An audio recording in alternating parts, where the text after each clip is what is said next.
Ceasefire के बाद क्या है गजा की सूरत हाल? इसराइल की हरकतों से फिलिस्तीनी आजिज। इसराइल किस हद तक कर रहा है मुआहदे पर अमल? इसराइल के तर्ज अमल पर क्या है जामिन मुल्कों का रद्द अमल, यानी जो गारंटर कंट्रीज हैं जिन्होंने उस मुआहदे पर एज ए गारंटर साइन किया, दस्तखत किया, उनका रद्द अमल क्या है? आपको पूरी कहानी बताते हैं। दरअसल काबिज इसराइल यानी ऑक्युपायर इसराइल जो है, जो धीरे धीरे पीछे हट तो रहा है, लेकिन उसका जो रद्द अमल है वो कई सवाल खड़े कर रहा है। काबिज इसराइल का गजा के लिए इमदाद में कटौती, जी हां, गजा के लिए जो इमदाद होनी थी उसमें कटौती करना, उसमें कमी कर देना, जो तय पाया गया था उसमें कटौती, जंगबंदी की शराइत पर अमल दरामद से फरार। ये कई ऐसी बातें हैं जो अब इस अमन मुआहदे में और साफ तौर से और खास तौर से इसराइल के रद्द अमल पर सवाल खड़े कर रहा है। जैसा इसराइल की तरफ से माजी में भी यानी पहले भी ऐसा होता रहा है। काबिज इसराइली फौज गजा की पट्टी में जंगबंदी मुआहदे की शराइत पर अमल दरामद से दानिस्ता तौर पर यानी जानबूझकर गुरेज कर रही है। ताजा जो खबरें आ रही हैं, जो रिपोर्ट्स आ रही हैं, उसके मुताबिक ताजा इकदाम के तौर पर उसने यानी इसराइल ने इंसानी हमदर्दी की बुनियाद पर आने वाली इमदाद, जो एड आती है ना, जो एड आती है, जो ट्रक्स एड ट्रक्स आते हैं अलग अलग मुल्कों से, अलग अलग एनजीओ के जरिए से, जिसमें खाने पीने के सामान है, दवाइयां हैं, टेंट हैं, कपड़े हैं और बहुत सारी जरूर चीजें हैं। तो ये जो इंसानी हमदर्दी की बुनियाद पर आने वाली जो इमदाद है यानी मदद है, उसकी जो क्वांटिटी है कि वो कितनी हो, ज्यादा हो या कम, उसकी क्वांटिटी में बड़ी हद तक कमी कर दी है कि ये कम से कम जो है वो गजा के लोगों तक पहुंचे।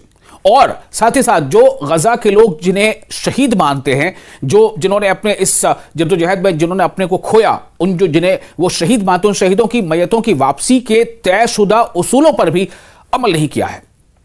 ठीक है, ये इसराइल की तरफ से हुआ है कि उन्होंने जो तयशुदा गाइडलाइंस थी कि आपको ये करना है, चूंकि डेड बॉडीज जो बाकियात एक दूसरे को अदला बदल की गई है, जो हमास ने दी है इसराइल को या इसराइल ने जो फिलिस्तीन को वापस किया है, उसमें वो उसको फॉलो नहीं कर रहा।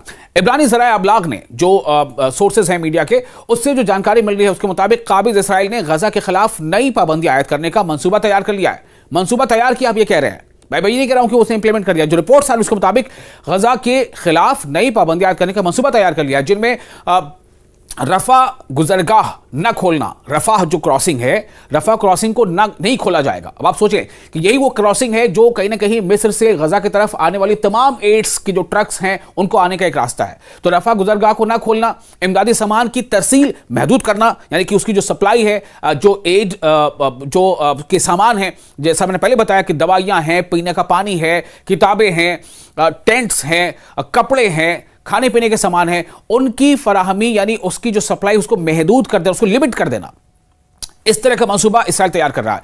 इस दरिंदगी की वजह यह बताई जा रही है कि तमाम सेहूनी कैदियों की लाशें वापस नहीं की गई।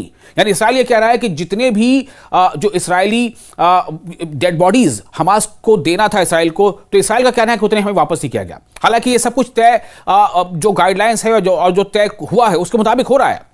आपने ये भी तस्वीरें देखी होंगी कि हमास के कब्जे से जो लोग छोड़े जा रहे हैं यानी इसराइली बंधक, वो कितने मतलब अच्छी हालत में हैं, वो ठीक ठाक हालत में है, वो मुस्कुरा रहे हैं और भले चंगे हैं, खुद से चल के, बिना किसी सहारे के चल के वो चलते हुए रेड क्रॉस की गाड़ियों बैठते नजर आ रहे हैं। लेकिन जो इसराइल जो बंदियों को, फिलिस्तीनी बंदियों को कैद से छोड़ रहा है और वो रेड क्रॉस के हवाले कर रहा है, फिर रेड क्रॉस के जरिए से वो हमास के पास आ रहे हैं या फिलिस्तीन के अपने लोगों में जा रहे हैं, उनकी हालत भी आपने सोशल मीडिया पर तस्वीरें देखी होंगी कि वो उनको बमुश्किल वो चल पा रहे हैं, उनको किसी का सहारा लेकर चलना पड़ रहा है। यानी इससे साफ पता चलता है कि उनको टॉर्चर किया गया है, बहुत ज्यादा टॉर्चर किया गया है। उनके चेहरे पर अजीब सा एक जो है थकान और दर्द और अलम है। तो ये देखिए किस तरह से ये चीजें हो रही हैं। बादिज़ा इसराइल की मंसूबा है कि बादिज़ा इसराइली नशरियाती इदारे ने ये इत्तला दी है, ये जानकारी दी है कि हुकूमत ने रफा गुजरगाह यानी रफा क्रॉसिंग बंद करने के फैसले से वक्ती तौर पर पेशवाई अख्तियार कर ली है। यानी कि फिलहाल तो उसने अभी ऐसा नहीं किया है, वो पीछे हट गया और इसीलिए वहां से एड्स के ट्रक सब आ पा रहे हैं, इमदादी सामान आ पा रहा है। लेकिन ऐसा मंसूबा इसराइल का है कि उसे बंद कर दिया जाएगा।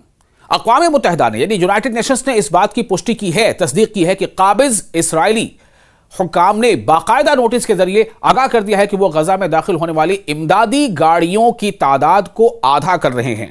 यानी जो एड्स का जो इमदादी यानी एड सामान एड मदद का सामान लेकर जो गाड़ियां आ रही हैं, जो ट्रक्स आ रहे हैं, चाहे वो यूएन की एजेंसी की तरफ से आ रही हो, रेड क्रॉस सोसाइटी की तरफ से आ रही हो या अलग अलग एनजीओ की तरफ से आ रही हो, उनकी गाड़ियों की संख्या को, उनके नंबर्स को लिमिट करने का इरादा है।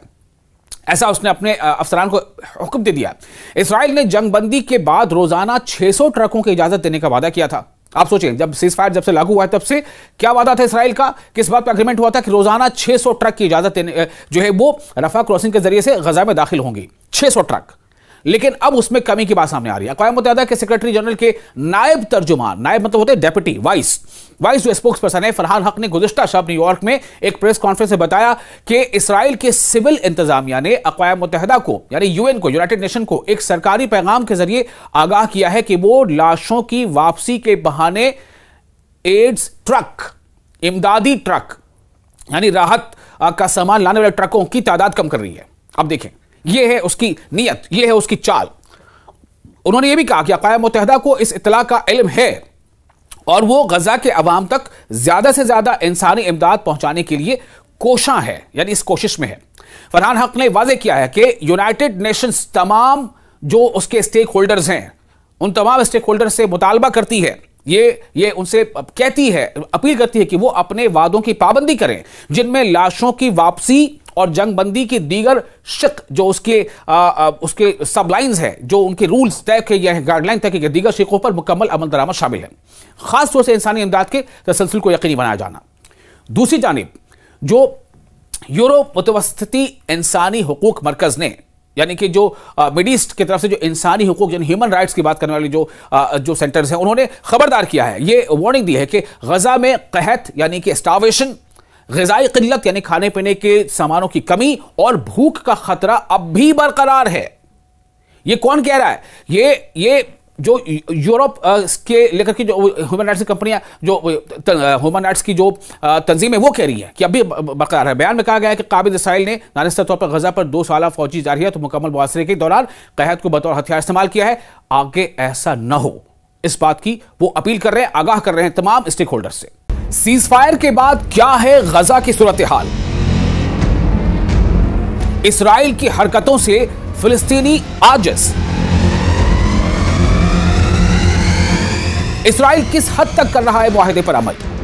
इस्राइल के तर्ज अमल पर क्या है जामिन मुल्कों का रद्द अमल, यानी जो गारंटर कंट्रीज हैं जिन्होंने उस मुआहदे पर एज ए गारंटर साइन किया है, दस्तखत किया, उनका रद्द अमल क्या है? आपको पूरी कहानी बताते हैं। दरअसल काबिज इसराइल यानी ऑक्युपायर इसराइल जो है, जो धीरे धीरे पीछे हट तो रहा है, लेकिन उसका जो रद्द अमल है वो कई सवाल खड़े कर रहा है। काबिज इसराइल का गजा के लिए इमदाद में कटौती, जी हां, गजा के लिए जो इमदाद होनी थी उसमें कटौती करना, उसमें कमी कर देना, जो तय पाया गया था उसमें कटौती, जंगबंदी की शराइत पर अमल दरामद से फरार। ये कई ऐसी बातें हैं जो अब इस अमन मुआहदे में और साफ तौर से और खास तौर से इस्राइल के रद्द अमल पर सवाल खड़े कर रहा है। जैसा इस्राइल की तरफ से माजी में भी यानी पहले भी ऐसा होता रहा है। काबिज इस्राइली फौज गजा की पट्टी में जंगबंदी मुआहदे की शराइत पर अमल दरामद से दानिस्ता तौर पर यानी जानबूझकर गुरेज कर रही है। ताजा जो खबरें आ रही हैं, जो रिपोर्ट्स आ रही हैं, उसके मुताबिक ताजा इकदाम के तौर पर उसने यानी इस्राइल ने इंसानी हमदर्दी के बुनियाद पर आने वाली इमदाद, जो एड आती है ना, जो एड आती हैं, जो ट्रक्स एड ट्रक्स आते हैं अलग अलग मुल्कों से, अलग अलग एनजीओ के जरिए से, जिसमें खाने पीने के सामान है, दवाइयां हैं, टेंट हैं, कपड़े हैं और बहुत सारी जरूर चीजें हैं। तो ये जो इंसानी हमदर्दी की बुनियाद पर आने वाली जो इमदाद है यानी मदद है, उसकी जो क्वांटिटी है कि वो कितनी हो, ज्यादा या कम, उसकी क्वांटिटी में बड़ी हद तक कमी कर दी है कि ये कम से कम जो है वो गजा के लोगों तक पहुंचे। और साथ ही साथ जो गजा के लोग जिन्हें शहीद मानते हैं, जिन्होंने अपने इस जद्दोजहद में जिन्होंने अपने को खोया, उन जिन्हें वो शहीद मानते हैं, उन शहीदों की मैयतों की वापसी के तयशुदा उसूलों पर भी अमल नहीं किया है। ठीक है, ये इस्राइल की तरफ से हुआ है कि उन्होंने जो तयशुदा गाइडलाइंस थी कि आपको ये करना है, चूंकि डेड बॉडीज जो बाकियात एक दूसरे को अदला बदल की गई है, जो हमास ने दी है इसराइल को या इसराइल ने जो फिलिस्तीन को वापस किया है, उसमें वो उसको फॉलो नहीं कर रहा। इब्रानी ज़राए अबलाग ने जो सोर्सेज हैं मीडिया के, उससे जो जानकारी मिल रही है उसके मुताबिक काबिज इसराइल ने गजा के खिलाफ नई पाबंदी आयद करने का मंसूबा तैयार कर लिया है। मंसूबा तैयार किया, आप ये कह रहे हैं, मैं ये नहीं कह रहा हूं कि उसने इंप्लीमेंट कर दिया। जो रिपोर्ट्स आ रही है उसके मुताबिक गजा के खिलाफ नई पाबंदी आयद करने का मंसूबा तैयार कर लिया है, जिनमें रफा गुजरगाह न खोलना, रफा जो क्रॉसिंग है, रफा क्रॉसिंग को नहीं खोला जाएगा। अब आप सोचें कि यही वो क्रॉसिंग है जो कहीं ना कहीं मिस्र से गजा की तरफ आने वाली तमाम एड्स की जो ट्रक्स हैं उनको आने का एक रास्ता है।